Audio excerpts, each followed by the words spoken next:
To many of us, it has always been abundantly clear that what is taking place in Palestine does indeed constitute a genocide. Since the Israeli attacks began in 2003, over 70,000 have been killed, entire bloodlines wiped out. We have witnessed targeted attacks on civilians and journalists, the forced displacement of people from their homes, the obstruction of humanitarian aid, the weaponization of starvation, and the destruction of vital civilian infrastructure, including hospitals, schools, and universities. Taken together, these actions demonstrate a clear and deliberate attempt by the Israeli government to ethnically cleanse Palestinians from their land. Since the ceasefire was announced in October, hundreds more Palestinians have been killed. Aid continues to be blocked from entering the region, and there are severe restrictions on the number of sick and wounded people permitted to leave for medical care. Let me be clear.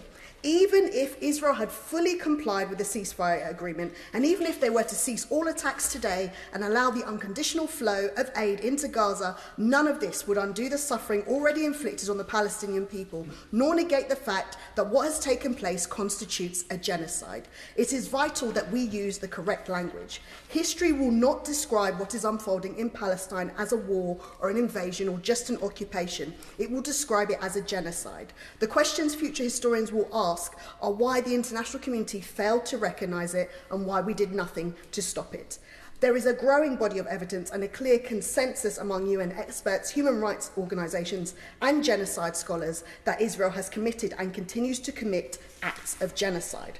The UK has a legal obligation not to aid or assist violations of international law, including a duty to take all possible measures to prevent genocide once a risk has been identified. Yet we continue to sell arms to Israel, which are undoubtedly being used to attack civilians. I therefore hope that when the Minister responds, he will explain why the government believes it's acceptable to continue arms sales and trade that aids Israel's actions, including with illegal settlements. It is our moral duty as a nation with historical responsibility in the region and as advocates for human rights to ensure that the Palestinian people are granted the justice, freedom and dignity they deserve.